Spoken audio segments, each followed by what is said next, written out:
Termoregulasi merupakan proses yang sangat penting dalam menjaga kestabilan metabolisme tubuh. Salah satu bagian tubuh yang berperan dalam termoregulasi adalah kulit. Aliran darah melewati kulit berpengaruh dalam mengatur pertukaran panas dengan lingkungan. Ya, jadi kita ngomongin tentang termoregulasi. Kira-kira apa ini termoregulasi? Termoregulasi. Termo itu artinya apa? Termo itu suhu ya. Suhu ya. Regulasi itu pengaturan. Jadi pengaturan suhu. Pengaturan suhu. Oke. Di sini dilihat bahwa ada pembuluh darah ya. Oke, langsung ke A aja deh. A, Hasna baca. Olahraga menyebabkan perubahan dari kondisi A ke B. Oke, kita di sini lihat termoregulasi dan salah satunya yang punya fungsi termoregulasi adalah kulit ya, kulit kita. Di sini ada di kulit itu nanti kita ada apa pembuluh darah dan ini digambarkan ini kulitnya di sini. Ini pembuluh darahnya ya. Kalau ini pembuluh darahnya kan kecil ya, sedangkan ini apa? Melebar ya. Ya enggak? Ya, Ya, ya. melebar. Jadi di sini mengecil, kecil ya. Oke, di sini adalah melebar. Oke ya, melebar. Kira-kira kenapa ya pembuluh darah kita melebar ya? Kalau semisalnya yang A itu ditanyakan adalah olahraga. Kalau kita olahraga itu artinya apa? Suka apa nih? Kalau ciri-ciri habis olahraga gimana? Hardang ya? Ya, masuk. Iya, Keringatan ya. Kenapa keringatan? Jadi suhu tubuh kita itu gimana kalau olahraga? naik. Naik, betul ya. Jadi naik kayak. Jadi suhu tubuh yang naik itu yang di dalam tubuh atau yang di luar? Misalnya ini apa tubuh gitu ya, tubuh. Jadi yang suhu yang di mana? Suhu yang di luar atau suhu yang di tubuh? Di tubuh. Oke, jadi tubuh suhunya naik kan? Ya. Suhunya naik gitu kan. Nah, jadi kalau tubuh suhunya naik ya, maka kan otomatis panas ya di dalam tubuh ya. Nah, cara kita untuk mengeluarkan panas itu salah satunya kita dengan berkeringat ya. Oke, selain berkeringat berarti apa yang dilakukan ya? Kira-kira karena kebanyakan panas pembuluh darahnya itu kira-kira mengecil atau melebar ya? Lebar. Melebar ya karena ingin apa, ingin mengeluarkan ini ya, mengeluarkan apa, panas kan, mengeluarkan Ya, panas ya, jadi panasnya dikeluarkan. Berarti kalau olahraga dari A ke B bener nggak? benar. Oke, makanya dari A ke B bener ya, kayak gitu aja ya. Oke, makanya kalau pembuluh darah melebar itu membuat kita itu kayak merah-merah ya kulitnya ya, gitu kan. Iya, Jadi kepanasan kan, kepanasan gitu ya, mukanya kok jadi merah gitu ya. Nah, itu karena pembuluh darahnya sedang melebar gitu ya untuk mengeluarkan suhu panas. Oke, sip. Yang B oke, dibaca oleh siapa? Rindi, boleh? B. Mandi Mm-mm. menggunakan air hangat akan menyebabkan perubahan dari A ke B. Oke, dari A ke B. Berarti tadi A ini suhunya apa? Kecil. Suhu. Yes, kecil tuh Rendah. artinya apa? Dingin, Rendah. iya rendah. Rendah berarti dingin apa panas? Dingin, Bu. Oke, ya betul. Jadi ini dingin ya kan? Kalau yang melebar ini berarti panas ya? Ya kan? Ya, Ya. betul. Berarti kalau mandi menggunakan air hangat. Nah, kalau mandi menggunakan air hangat kira-kira apa? Jadi pembuluh darahnya gimana? Melebar.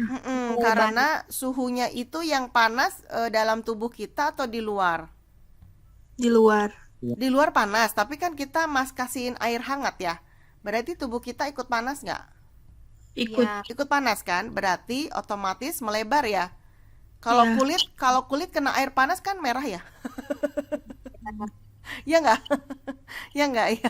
Karena pembuluh darahnya tuh melebar gitu. Jadi kalau mandi menggunakan air hangat akan menyebabkan perubahan dari A ke B, bener nggak? Benar. Iya benar, karena dari dingin ke panas. Gitu aja ya logikanya ya. Oke. Jadi nggak usah pakai terlalu ilmu tinggi gitu ya. Oke. Yang C boleh dibaca oleh Asila. C. A menunjukkan kondisi pembuluh darah pada musim panas, sedangkan B menunjukkan kondisi pembuluh darah pada musim dingin. Berarti Asila bisa jawab ya. Jawabannya apa? Salah. Iya, karena A-nya itu harusnya apa? Suasana apa? Yang A itu dingin kan? Dingin. Sedangkan yang B yang Panas. Oke, berarti langsung ya bisa jawab ya. Oke. Yang D, Danu.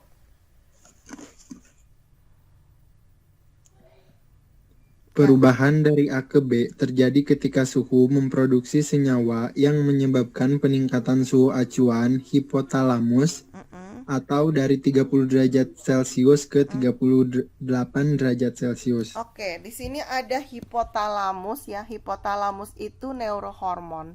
Jadi hubungan kelenjar dengan hormon ya, hipotalamus. Nah, hipotalamus itu terletak di otak ya, neuron, hormon. Jadi saraf yang kelenjar neuron atau saraf misalnya neuron itu yang mengatur hormon.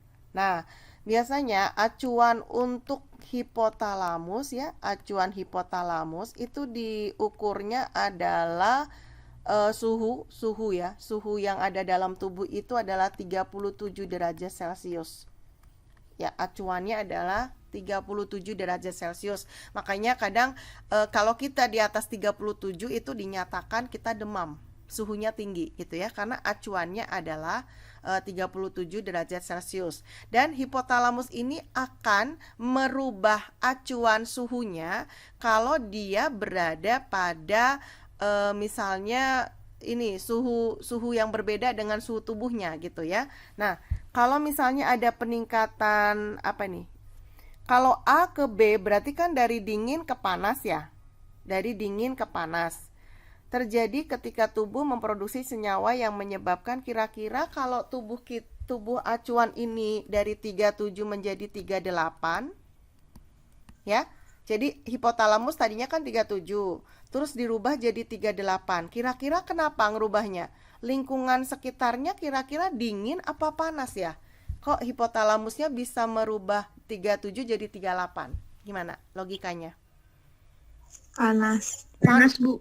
Yang lingkungan sekitar. Jadi tubuh kita itu memanaskan diri karena lingkungan sekitarnya gimana?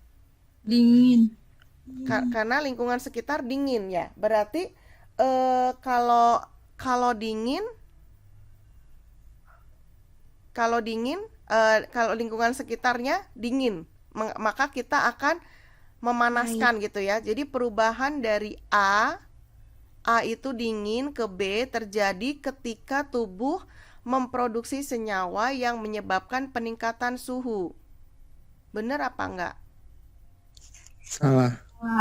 Salah ya. Oke, jadi harusnya kebalik ya. Dari B ke A. Oke, ya dari B D ke A gitu ya. Jadi ini salah. Oke. Jadi nomor 18 ini kita bisa selesaikan dengan logika.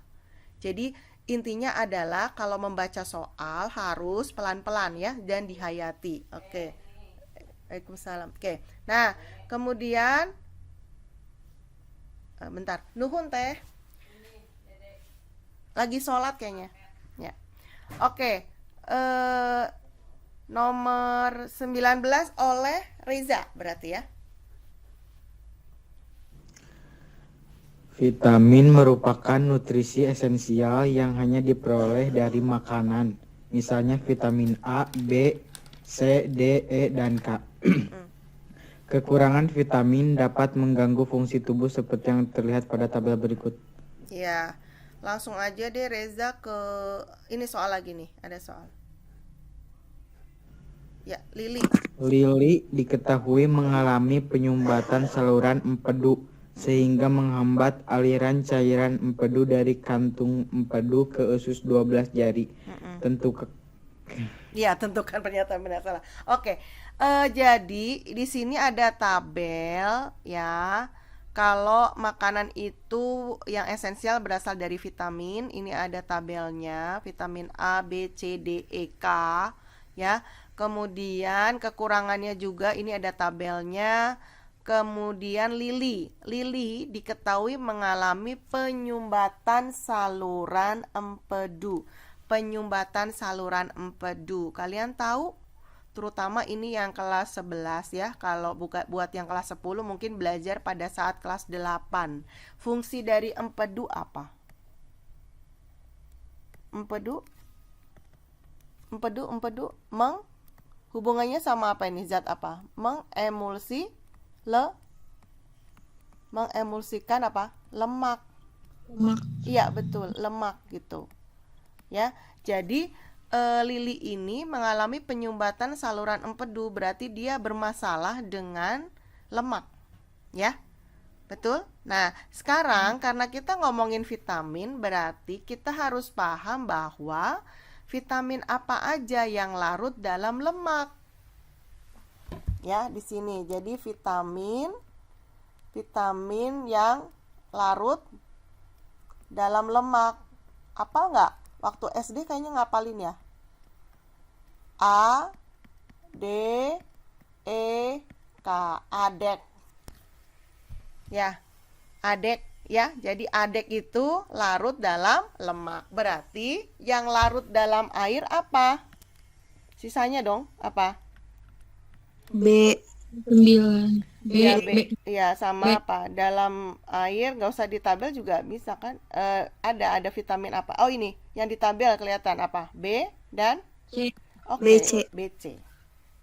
Jelas ya. Jadi ngapalinnya vitamin yang larut dalam lemak adalah ADEK, ADEK, dan yang larut dalam air adalah B dan C. BC. Oke. Itu kata kuncinya. Terus setelah itu kita tahu bahwa lili ini kena penyumbatan saluran empedu. Berarti yang bermasalah vitamin apa aja yang ada di lili? Vitamin yang larut dalam lemak atau dalam air? Karena dia tadi bermasalah pada empedu. Jadi yang dalam lemak kan, berarti vitaminnya apa aja? Ini ya. A. Kalau di sini A, D, K.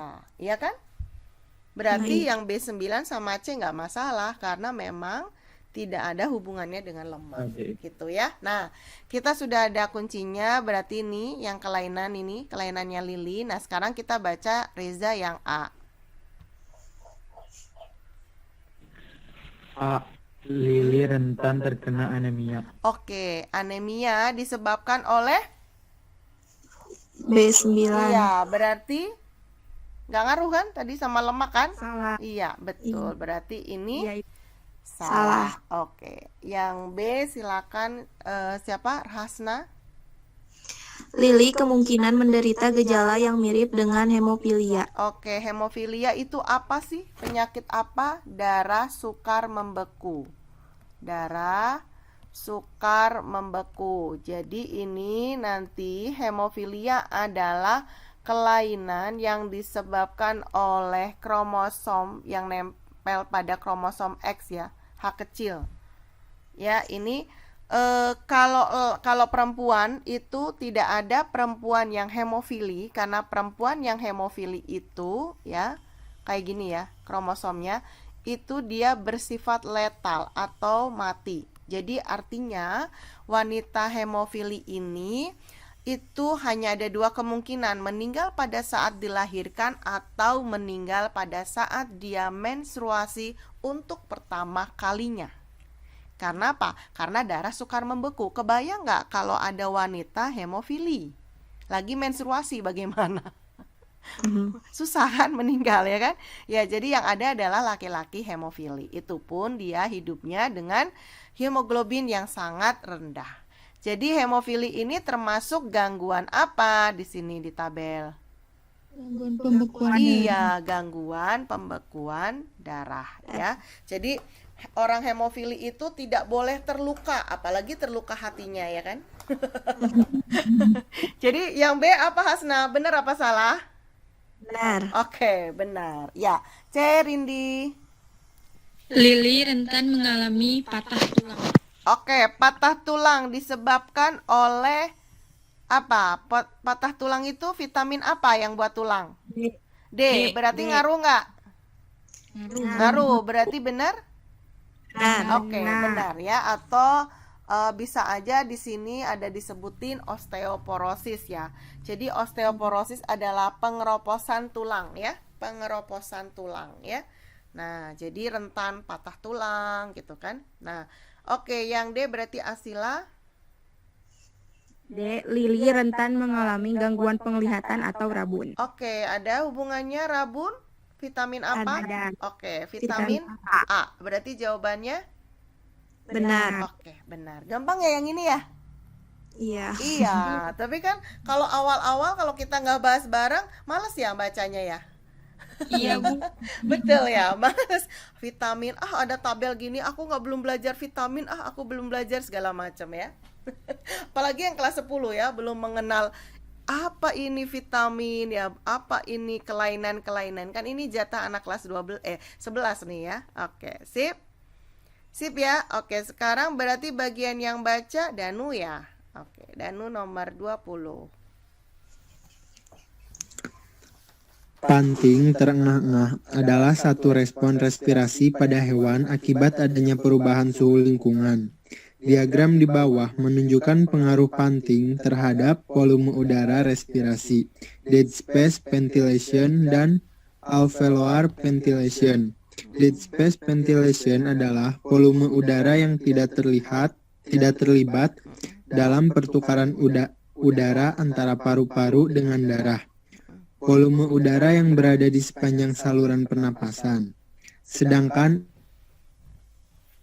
alveolar ventilation adalah volume udara yang mencapai alveolus. Iya, Ibu tadi baca dulu soalnya nggak ngerti ini maksudnya apa.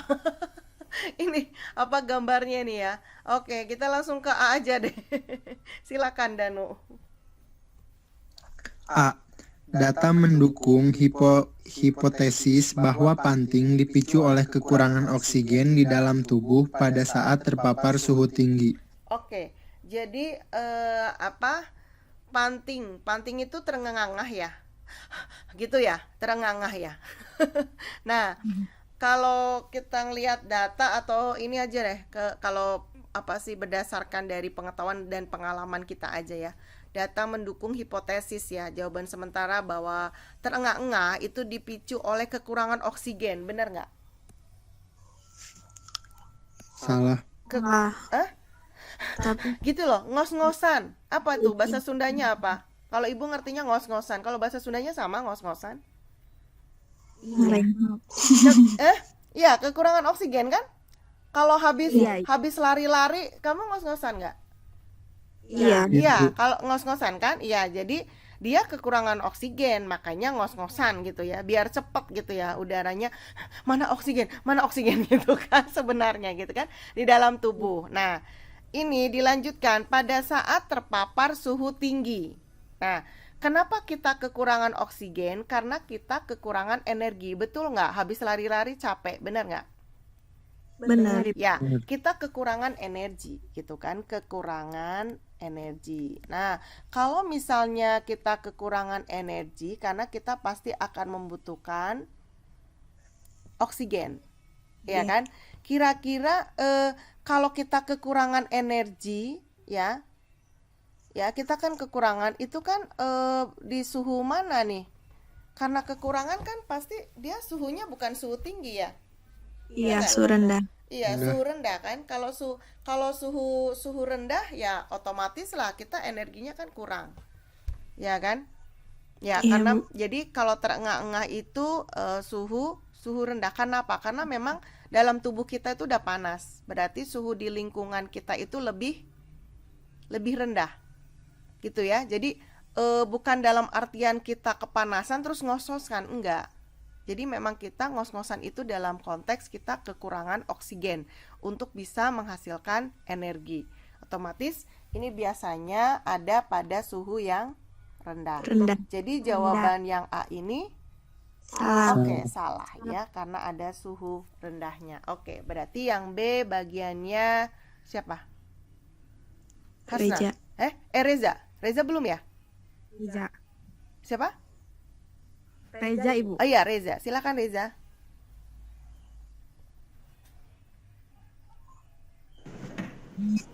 pada saat pada saat volume total respiratory ventilation di atas 200 L.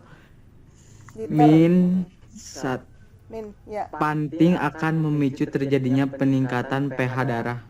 Ya, jadi pada saat ini ya, respiration ventilation itu kita ngomongin adalah kapasitas karbon dioksida sebenarnya di sini ya. Jadi rumusnya adalah pada saat CO2 dikeluarkan. Jadi kalau terengah-engah itu kira-kira kita CO2-nya dikeluarkan atau banyak yang dikeluarkan atau enggak? Banyak ya kan. Jadi kalau pada saat CO2 dikeluarkan, banyak dikeluarkan, maka ini rumusnya adalah menyebabkan pH atau derajat keasamannya adalah naik. Gitu ya. Derajat keasamannya adalah naik. Nah, sedangkan kalau CO2 ya, ada CO2 masuk atau dia CO2-nya apa ya? Ada pemasukan CO2 pemasukan CO2 ya, atau rendah gitu ya istilahnya ya. CO2-nya yang keluar tuh sedikit gitu ya. Maka ini pH-nya itu adalah turun. Ya. Jadi panting akan memicu terjadinya peningkatan pH darah. Betul nggak? Karena kan kita terengah-engah berarti kita mengeluarkan banyak CO2 ya. Total respiration ventilation ya. Ibu. Berarti benar ya? Ya, Oke, benar. sip, benar. Berarti sekarang bagian siapa nih yang C? Hasna. Oke. Balik lagi. Pada saat panting, volume tidal yang dihirup lebih kecil daripada volume tidal pada kondisi normal. Oke, Hasna, Rindi udah nyampe pernapasan? Bab? Sudah. Sudah. Iya kan sekarang udah ekskresi kan atau sekarang udah hormon kan? Udah koordinasi kan otak ya? Ya kan? Apalagi itu ya Hasnaya, Patio ya, udah panca indera udah beres, kayaknya reproduksi sekarang ya. Belum bertambah. Belum bertambah.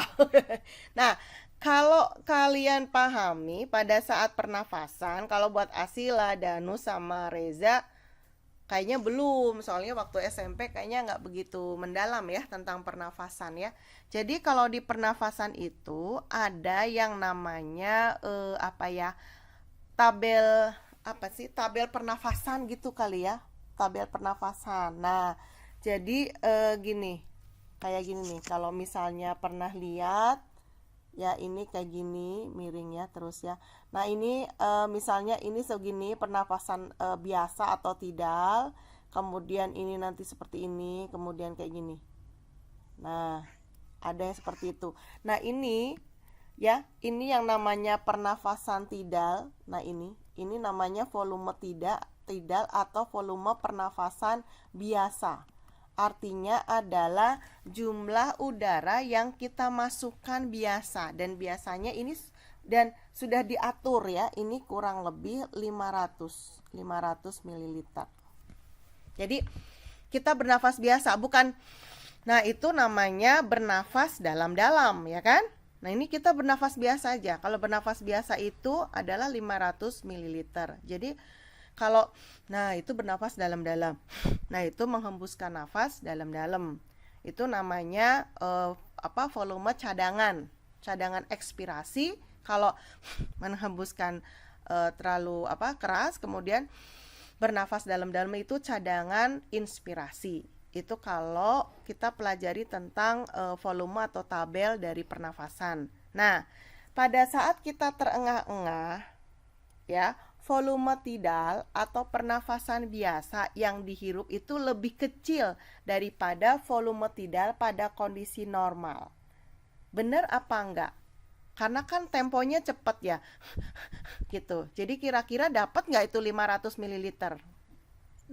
Enggak. Ya, berarti jawabannya Benar. iya, benar. Oke, sip ya. Oke. Yang D berarti bagian Rindi ya. Oke. Ya, Bu. Ya. D. Pada saat panting, kapasitas total paru-paru meningkat. pada saat panting terengah-engah itu kapasitas total. Nah, kalau Rindi sama Hasna masih ingat, kapasitas total paru-paru itu ya, iya adalah apa? Kapasitas total. Kapasitas total itu apa ya? Biasanya kita tulis volume total itu VT ya. Sorry, ini apa? Gini.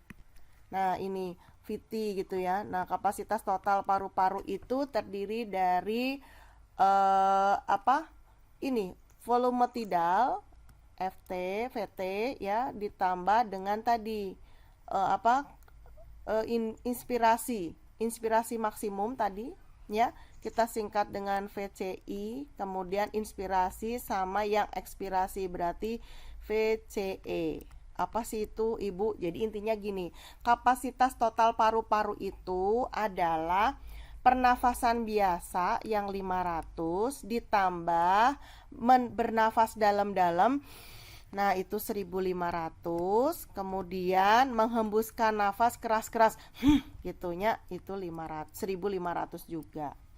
Nah, kalau masalah panting ini tidak akan mempengaruhi kapasitas total paru-paru, ya kan? Ngerti nggak? Jadi ini kan frekuensi aja gitu ya. Jadi ininya tetap loh. Dia lagi terengah-engah, kapan dia bisa ini ya, menghembuskan nafas keras-keras atau menghirup nafas dalam-dalam gitu. Jelas ya? Jadi pada saat panting kapasitas total paru-paru meningkat enggak? Iya, tidak, karena tidak ngaruh gitu dengan adanya terengah-engah, itu nggak ngaruh sama ini ya. Nanti boleh dicek video, kalau penasaran video Ibu tentang volume paru-paru gitu ya, volume paru-paru di bab pernafasan. Oke, jadi jawabannya apa, Rindi? Oke, salah. Sip ya. Kalau fisiologi hewan masih bisa dilogika ya daripada yang kemarin, bener nggak? Iya. Nanti kalau mau ngerjain boleh ya, boleh langsung pilih fisiologi hewan dulu, ya, lebih mudah ya, lebih mudah dianalisis. Oke, 21 berarti jatah baca siapa? Asila ya. Iya. Oke, sip, Asila silakan. Insang pada ikan memiliki dua fungsi, yaitu sebagai tempat pertukaran gas antara darah dengan air, gambar 1, dan osmoregulasi. Fungsi osmoregulasi dilakukan oleh sel-sel khusus pada lamela insang yang disebut dengan sel klorida. Gambar 2 menunjukkan aktivitas sel klorida pada salah satu jenis ikan, sebut saja dengan ikan bidadari. Oke, ya. Ibu teh baru ingat satu hal ya. Bentar. Oh iya, enggak. Oh iya, benar. Kupikir Ibu lupa ngerekam. Nanti nggak bisa buat ini ya, belajar. Oke, kita ngomongin tentang apa ini, Asila? Insang ikan ya. Nah, kalau lagi-lagi kelas 10 belum ya? Kalau kelas 11 belajar difusi sama osmosis, ingat? Iya, Bu. Oke, sip. Nah, sekarang di sini nanti kita lihat ya, ada adaptasi dari ikan. Sebelum kita ke soal ya, adaptasi dari ikan itu hubungannya dengan difusi osmosis. Ibu udah pernah jelasin ya, apa belum? Belum ya? Oke, gini ya, terutama buat yang kelas 10 ya. Jadi difusi itu adalah aliran zat terlarut. Kita ngomong terlarut boleh, pelarut boleh. Kalau terlarut dulu, atau misalnya kita langsung ngomong airnya aja deh. Tahu ya bedanya ya, kalau kita bikin sirup, sirupnya yang terlarut atau pelarut? Terlarut. Oke, terlarut. Berarti tahu ya, sirupnya adalah yang Terlarut. ya, terlarut ya. Jadi sekarang Ibu langsung ngomongin yang pelarut aja. Aliran pelarut. Pelarut berarti kalau kita bikin sirup kan tujuannya airnya yang cair itu menjadi lebih pekat, ya kan? Kemudian sirupnya yang tadinya kental menjadi lebih encer, ya kan? Kemudian kita aduk kan jadi satu tuh, nyatu, homogen. Nah, jadi kalau kita ngomongin difusi, aliran zat pelarut berarti airnya dari encer ke pekat atau pekat ke encer? Dari encer ke pekat. Pintar. Dari encer. Encer itu kita namakan hipotonis. Ya, hipotonis berarti encer, kemudian ke hipertonis ya. Hipertonis berarti apa? Pekat ya. Oke, pekat. Kalau kita ngelihat zat terlarutnya berarti dari kebalikannya. Dari pekat Iya, ke dari encer. pekat ke encer. Tahu ya di sini ya. Oke. Nah, bedanya dengan osmosis ya di sini. Bedanya dengan osmosis adalah osmosis itu adalah difusi melalui membran. Oke. Osmosis itu adalah difusi melalui membran. Artinya, kalau pada sel tubuh kita itu osmosis atau difusi? Osmosis. Osmosis. Jelas ya. Kalau pada sel hewan, sel tumbuhan, osmosis atau difusi? Osmosis. Nah, sekarang kita langsung hubungannya dengan soal ini, kita lihat adaptasi ikan. Jadi ikan air tawar dengan ikan air laut itu punya adaptasi yang beda. Nah, ini pakai ini ya, pakai gambar ikan yang benar ya. Ini ikan ya. Oke, misalnya ikan ini berada pada ini misalnya ini adalah ikan air laut. Nah, ya kan? Berarti air laut itu pekat atau encer airnya? Encer. Airnya. Kalau yang bandingannya gini, air tawar sama air laut pekat mana? Air laut. Iya, berarti air laut itu pekat atau encer? Pekat. Oke, kalau pekat berarti tadi apa? Hiper atau hipo? Hiper. Oke, Hiper. hiper, betul. Di air laut airnya hiper, berarti di dalam sel ikannya adalah hipo, ya kan? Ya enggak? Iya. Nah, sekarang air itu kemana? Air dari hipo ke hiper atau hiper ke hipo? Air Hiper ke hipo. Air itu kan Dari encer, berarti dari encer ke pekat atau pekat ke encer? Dari encer ke pekat. Oke, berarti ini keluar apa masuk airnya? Masuk. Airnya? Keluar. Iya, betul. Ini airnya kan keluar. Nah, ikan air laut dia tanpa mengeluarkan air dengan sengaja atau misalnya ini urin ya. Ternyata airnya itu sudah secara langsung keluar dari tubuhnya. Ya, otomatis karena airnya keluar dengan sendirinya, berarti adaptasi apa yang dia lakukan oleh ikan air laut? Apa? Karena dia kan kekurangan air, berarti dia harus banyak apa ini? Banyak minum. Gitu loh. Ya, ikan air laut itu banyak minum, ya. Nah, banyak minum karena dia udah keluar sendirinya airnya, maka urinnya gimana? Banyak apa sedikit? Sedikit. Berarti adaptasi dari ikan air laut adalah banyak minum sedikit urin, dan urinnya biasanya dia pasti pekat. Gitu. Nah, sekarang kita bandingkan dengan misalnya ibu ini gambar, ini adalah ikan air tawar. Gambarnya bagus punya ibu ya. Ini tawar ya. Iya aja biar senang ya. Oke, tawar. Nah, kalau tawar berarti apa tadi? Yang di luar hipo kan? Airnya hipo kan? Ya enggak? Hipo. Berarti di dalam tubuh ikannya adalah hiper kan? Berarti air kemana sayang? Masuk apa keluar? Hiper. Ya, hipo ke hiper berarti masuk kan? Masuk. Nah, ini ikan teh nggak ngapa-ngapain teh udah masuk semua airnya ke dalam tubuh ikan, maka ikannya kembung ya kan? Biar nggak kembung berarti dia harus banyak apa?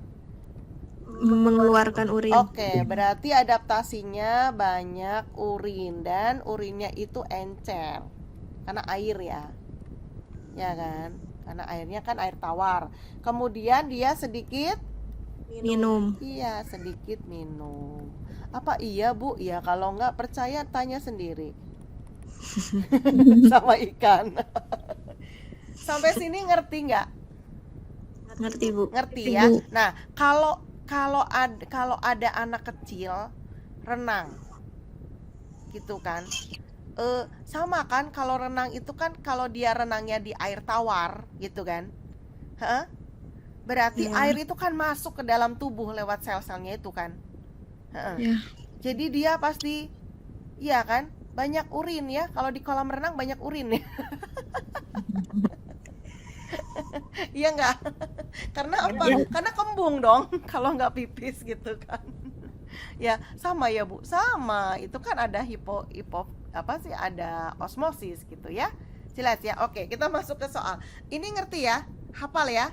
Jadi kalau nggak Ngerti. hafal, kalian pakai hipo aja. Jadi ikan air laut itu dia banyak minum, sedikit urin dan pekat. Kemudian ikan air tawar apa? Banyak urin, ya banyak urin, sedikit, ya sedikit minum. Oke, sekarang kita ke A. Siapa tadi yang baca? Asila ya, yang A. Ikan bidadari merupakan ikan air tawar. Oh, ini namanya ikan bidadari. Nah, kita lihat rongga insangnya dari ikan bidadari ini. Ya, ini gambar insang ya, pusing juga ya. Aktivitas sel klorin. Oh ya. Jadi ini ada ada tanda panah. Nah, tanda panah keluar itu berarti dia ciri-ciri apa ini? Apa ini? Keluar kan? Ya enggak? Iya. Berarti dia apa kira-kira ini yang apa Laut. sih? Iya, dengan otomatis dia banyak mengeluarkan gitu.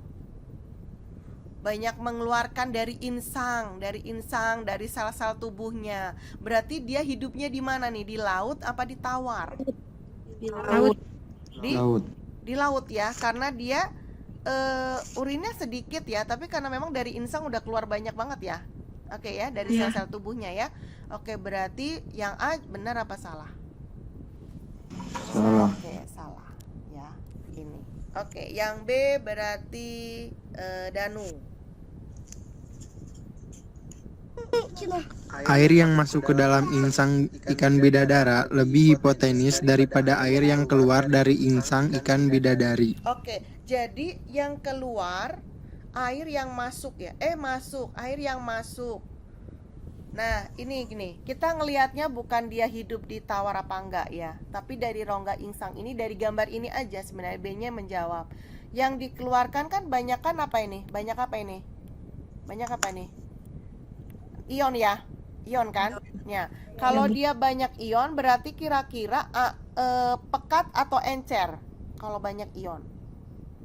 Pekat. Pekat ya, berarti hipertonis ya. Ini yang dikeluarkan apa dimasukkan hipertonis? Kan anak Yang iya keluar ya.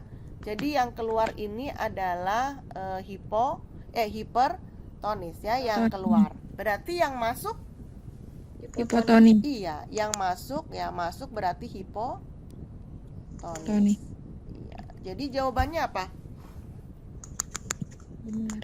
Air yang masuk ke dalam insang bidadari lebih hipotonis, betul? Betul. Betul. Oke, betul ya. Dan oke, sekarang Reza yang C. Silakan. Ya, yang C, Reza. Kenapa Reza? Tekanan Oh iya. parsial. Oh ya, bentar. Ibu malah ngintip dulu. Gimana, Reza? Tekanan parsial oksigen pada darah yang keluar dari insang bidadari sama dengan tekanan parsial oksigen pada air yang meninggalkan insang ikan bidadari. Iya, jadi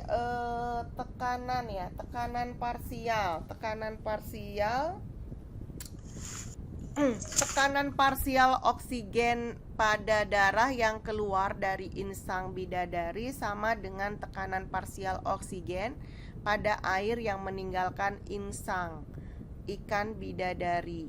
Ya, kira-kira ini kalau misalnya antara keluar masuk insang ya, tekanan parsial oksigen. Berarti misalnya yang keluar, ini keluar berarti oksigen, ini keluar dari insang bidadari sama dengan tekanan parsial oksigen pada air yang meninggalkan. Jadi ini masuk, ini nggak kayak gini harusnya. Ini masuk ya. Nah, ini yang keluar. Nah, gitu ya. Bentar. Biar jelas ya. Nah, jadi salah. Nah, ini.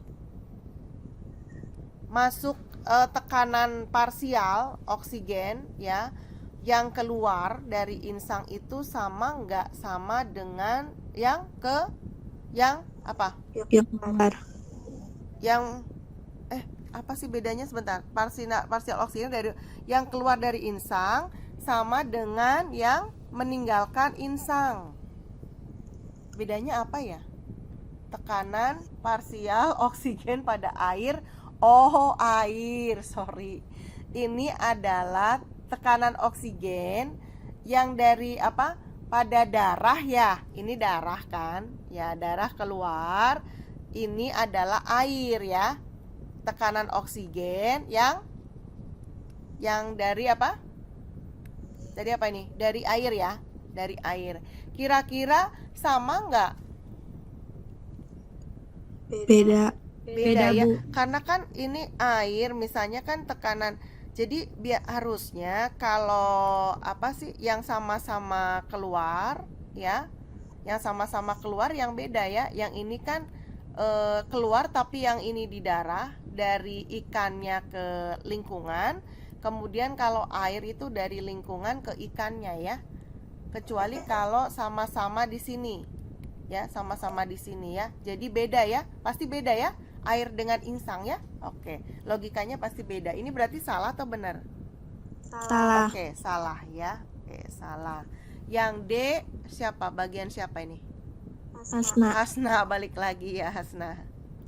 Jika dibandingkan dengan pertukaran gas di paru-paru manusia, pertukaran gas di insang ikan bidadari lebih efisien. Oke. Kalau manusia itu pertukarannya di mana sih? Enggak kayak gini ya gambarnya ya. Ibu tuh mau gambar alveolus. Ya, kok kayak vas jadinya ya, alveolus ya. Ini alveolus, ini di manusia. Jadi pertukaran oksigen dengan CO2 itu ada di alveolus. Sedangkan pertukaran gas di ikan itu di insang kan? Iya kan? Ya, kira-kira kalau alveolus itu kan sebenarnya dari sini ya. Arahnya darah ke ini ya, darah ke alveolusnya ya. Ya, jadi kemungkinan arahnya seperti ini ya, searah gitu ya, searah. Kalau insang itu kan ini ya, ada labirin ya. Labirin berarti masuk, keluar gitu. Masuk gitu, keluar gitu. Jadi dia lebih dia berapa? 2 arah. Kira-kira lebih efisien mana? Ikan apa Lebih manusia? Manusia. Lebih efisien yang searah atau yang 2 arah? Yang 2 arah ya. Lebih efisien itu lebih praktis gitu loh. Ya kan? Lebih praktis. Oh, iya. Insang ya langsung ke air gitu ya. Insang ya. Berarti kalau lebih praktis insang, bener apa salah ini? Benar. Oke, Benar. benar ya. Kunci jawabannya bener nggak? Benar, Bu. Oke, sip, aman lah. Ya, oke, sip ya. Lanjut ya, nanggung nih. Siapa nih yang baca? Rindi, oke. Rindi, ya Rindi langsung ke. Oh enggak ding, soalnya cuman ini Korin. Ya, yang ini aja. Baca Rin. Kanker payudara merupakan salah satu kanker yang dominan ditemukan pada perempuan. Karkeni et al. ingin mempelajari pengaruh konsumsi vitamin D terhadap respon imunitas dalam melawan kanker payudara. Data berikut diperoleh dari penelitian tersebut. Oke, jadi Karkeni ini orang yang dengan teman-temannya dia ingin melihat pengaruh dari sel kanker ya dengan vitamin D. Nah, kalau kita lihat di diagram ini, kalau ini nih kan ada tulisan ya, pertumbuhan sel tumor. Tumor sama kanker tahu nggak bedanya? Kanker itu adalah tumor ganas ya. Kanker itu adalah tumor ganas. Jadi gini, sel kanker itu adalah sel yang membelah terus-menerus, tidak ada henti. Kalau kemarin pas kita bicarakan nomor berapa itu loh ciri dari sel kanker ya, karena nggak ada apa sih yang poin-poin start itu loh, yang pembelahan sel. Nah itu ya, itu adalah tumor. Jadi kalau tumor aja tidak menggerogoti atau menyerang sel-sel yang lain, itu namanya tumor. Tapi kalau sudah menggerogoti sel yang lain namanya ganas, berarti namanya kanker gitu ya. Oke. Nah, kita lihat ini yang ini kelihatan nggak? Ibu gini kan, kelihatan? Ya. Ya, ini kontrol. Ini kontrolnya. Ya. Sedangkan ini sel kanker yang sebagai acuan, ini sel kankernya, selnya. Nah, setelah dikasih vitamin D, ternyata jadi ini. Nah, berarti nanti kita bisa lihat, berarti ini ngaruh nggak vitamin D? Ngaruh nggak? Ngaruh kan? Berarti dia bisa menurunkan kanker ya, ternyata vitamin D ya. Berdasarkan hasil hasil percobaan ya. Oke, kita ke yang A, silakan Rindi. Vitamin D dapat dipergunakan sebagai terapi untuk menghambat pertumbuhan kanker payudara. Oke, jadi bisa nggak ini tadi, pas tadi? Betul, Bu. Iya kan, karena ini yang kontrol naik ya. Kemudian ini yang dikasih vitamin D ini pendek kan? Pertumbuhannya kurang ya. Jadi ternyata vitamin D itu bisa sebagai terapi penghambat pertumbuhan kanker ya. Jadi betul. Oke, Asila yang B. B. Gangguan pada perkembangan kelenjar timus meningkatkan peluang terkena kanker payudara. Oke, kelenjar timus baru kelas 11 nih belajarnya ya. Jadi kelas 10 apa ya, belajar apa nanti ya, terakhir kayaknya ada soalnya.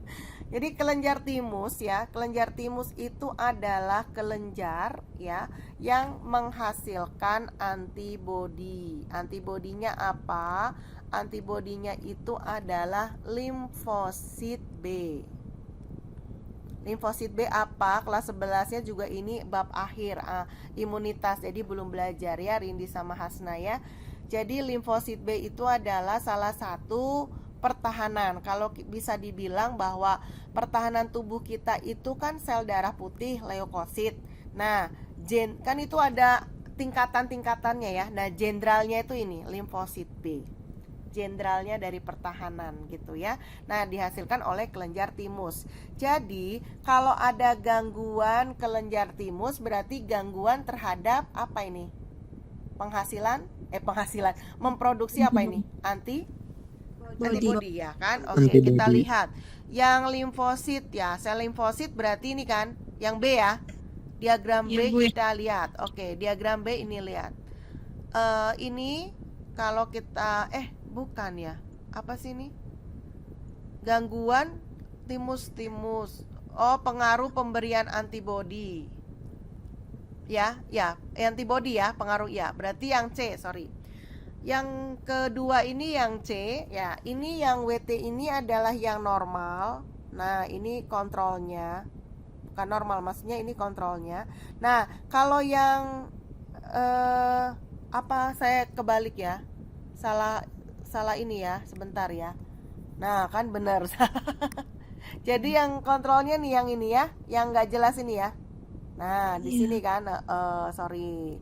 Nah, terus yang ini WT ini ditambah dengan anti. Nah, maksudnya anti ini adalah ada gangguan dari limfosit B, ada gangguan di kelenjar timus. Jadi gini, kalau WT-nya antibody, nah yang kedua ini adalah antibody. Otomatis jadinya artinya apa? Nggak ada antibody, nggak ada gitu ya. Nah, kalau kita lihat ternyata yang nggak ada ini semakin apa ini? Naik ya?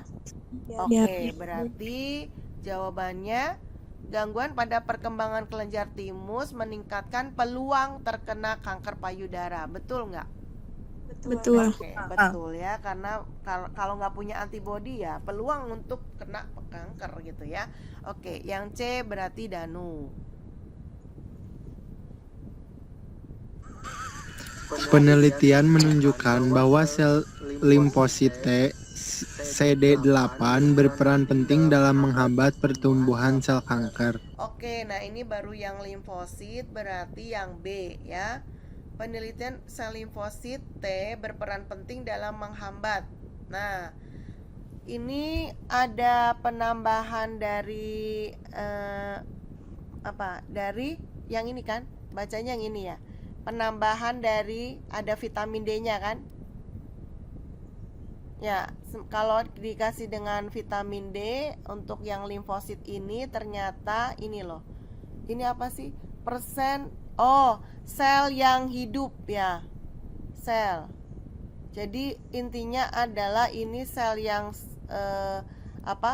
pengontrol ya, pengontrol untuk adanya sel kanker ya. Jadi ngaruh nggak dengan adanya limfosit T itu kan untuk antibodi tuh ya, dapat menghambat. Jadi kalau ada tentara kira-kira menghambat nggak pertumbuhan kanker gitu? Menghambat ya. Oke, menghambat lah karena kan itu tentara ya. Ini ada serangan dari penyakit ya, kanker ini ya. Oke, jadi C itu benar apa salah? Benar. Oke, benar. Oke, sekarang bagian siapa? Reza. Oh, Reza. Oke, Reza. Penelitian menunjukkan bahwa vitamin D menghambat migrasi sel-sel sistem imun innat dari darah ke daerah kanker. Jadi ini ngomongin yang belum diomongin. Berarti ini yang D nih, makrofag ya. Jadi innat itu ternyata dia makrofag. Makrofag itu makrofagosit ya. Jadi salah satu tentara kita, sel darah putih itu ada yang fungsinya sebagai makrofag. Kalau limfosit tadi jenderalnya, makrofag itu ya di bawahnya jenderal ya. Dia yang fagosit, mencaplok bulet-bulet penyakit kuman gitu ya. Bakteri gitu ya, virus itu dicaplok bulet-bulet itu sama makrofag. Penelitian menunjukkan bahwa vitamin D, kita lihat yang tabel D ya. Vitamin D menghambat migrasi sel imun. Nah, ini karena ada vitamin D, maka dia menghambat migrasi. Kira-kira gimana ini? Benar nggak? Ini kontrolnya di sini. Terus turun ya kan? Benar nggak? Ini kan tadinya di sini nih, ya kan? Terus sekarang di sini kan? Berarti signifikan ya, turun ya, menghambat ya? Ya, Bu. Benar jawabannya B? Benar. Oke, sip. Ya, cocokkan ya B ya. Oke. Sip. Satu lagi atau udahan? Mau satu lagi? Kalau mau silakan. Bagian siapa yang baca? Tadi Asila udah belum ya? Udah ya? Lagi. Hasna berarti? Iya. Oke, sip. Satu lagi yuk.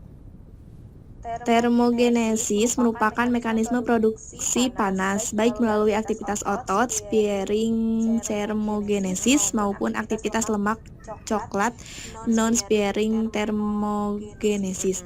Kemampuan lemak coklat, brown adipose tissue, dalam melakukan termogenesis disebabkan oleh keberadaan protein UCP1 mitokondrial Uncoupling. Protein 1 ya. Bentar, Terus langsung aja. Oh, gimana? Bentar, Bu. Ya. Bentar, Bu. Iya, Barusan- Ya kenapa? Iya boleh tenang aja. Langsung ke mitokondrial unifolding protein 1 pada jaringan tersebut.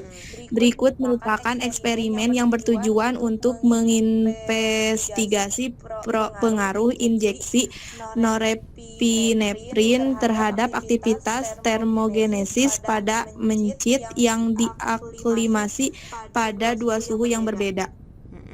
Ya, pusing ya pokoknya ya. Ini ada tabel. Oke, langsung yang A coba. Mencit UCP1 KO tidak dapat melakukan termogenesis. Ya, KO itu knock out ya. Knock out itu artinya tidak dikasih UCP1 ya.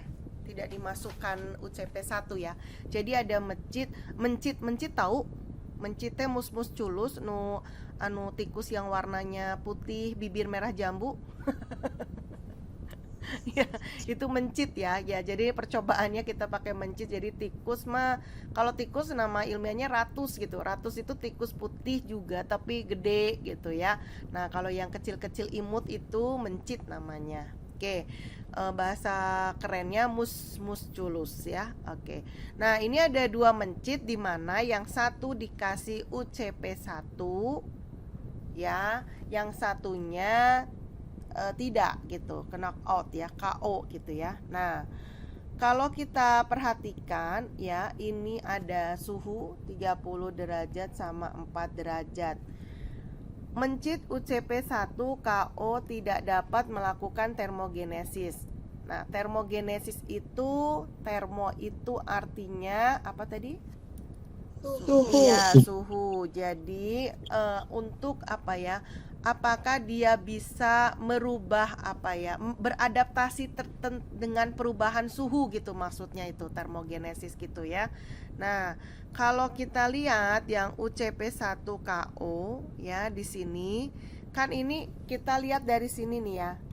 Ini ada dua mencit, dua perlakuan. Ya, ini ada dua kan. Nah, ini kan mau di suhu yang 30 derajat atau yang 4 derajat juga.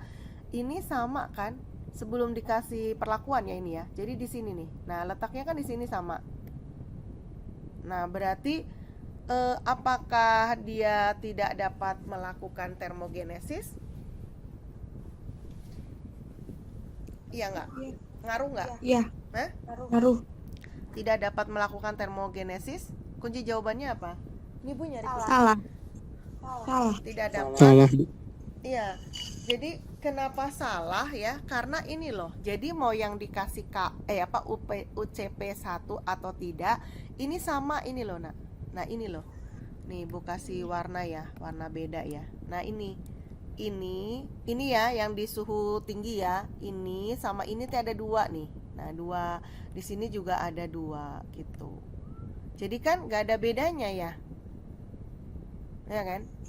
Ya, Iya, Bu. jadi ternyata mau dikasih atau tidak, dua-duanya juga bisa melakukan apa ini? Termogenesis. Ya, termogenesis ya. Tadi makanya bilang iya Bu, semuanya melakukan iya termogenesis. Karena ini dari segi apa nih? Berdempetan kan, berdempetan. Kecuali kalau yang satunya di sini, yang satunya di bawah gitu. Ya, berarti ini salah ya? Benar ya? Salah ya? Oke, salah. Ya, yang B jatahnya siapa? Rindi. Oke, Rindi. Ya, Rin, ayo Rin. Peningkatan BMR sebagai respon terhadap suhu rendah terjadi akibat aktivitas otot tanpa disertai aktivitas brown adipose tissue. Iya, jadi ya, ini BMR. BMR itu basal metabolic rate ya. Jadi rata-rata metabolisme yang dilakukan itu BMR. Ya. BMR sebagai respon terhadap suhu rendah.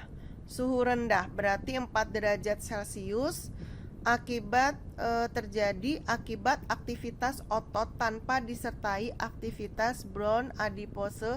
Jadi tisu itu jaringan, adipose itu jaringan lemak di bawah kulit. Brown itu pendeteksinya ya. Jadi aktivitas brown adipose tisu. Nah, kita lihat ternyata di sini ya. Di sini kan ini BMR-nya di sini. BMR-nya kan di sini. Ya. Ini juga BMR-nya di sini. Semuanya di atas.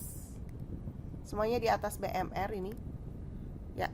Berarti kira-kira peningkatan BMR itu ngaruh nggak? Ada peningkatan nggak? Ini BMR-nya di sini, ini juga di sini. Ngaruh, Bu. Ngaruh. Peningkatan BMR sebagai respon terhadap suhu rendah. Suhu rendahnya ini meningkat ya? Meningkat, Bu. Meningkat ya. Terjadi akibat aktivitas otot tanpa disertai, betul ya? Betul apa salah ini jawabannya? Betul, Bu. Oke, berarti benar ya. Oke, jadi ternyata dengan suhu yang rendah ini ya BMR-nya kenapa bisa naik ya? Karena memang si mencit ini kan kedinginan ya. Jadi dia lari-lari atau gimana gitu ya.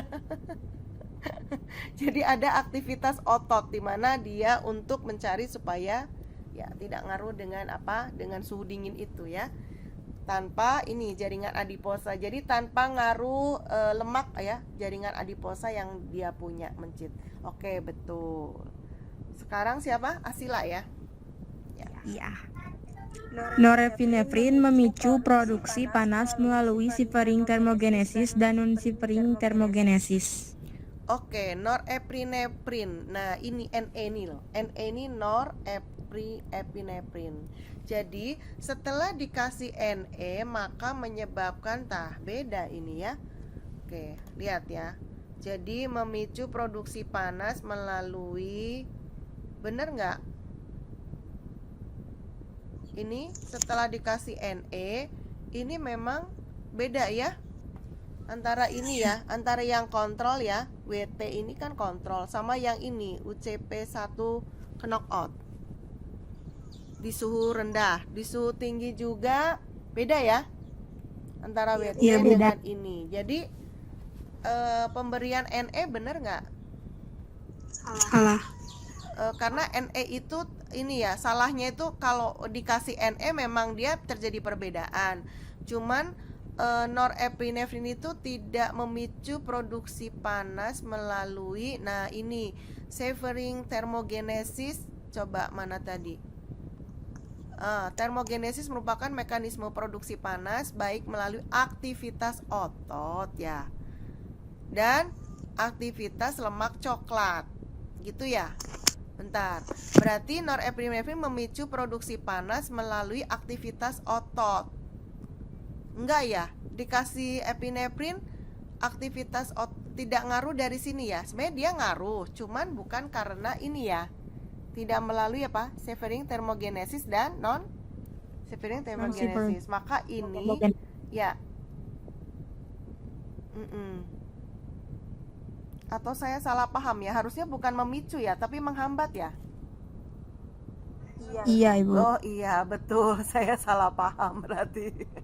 Ya, jadi norepinefrin itu ini loh, lawannya dari adrenalin tuh loh, Nak. Jadi kalau adrenalin kan memicu gitu, norepinefrin berarti kebalikannya.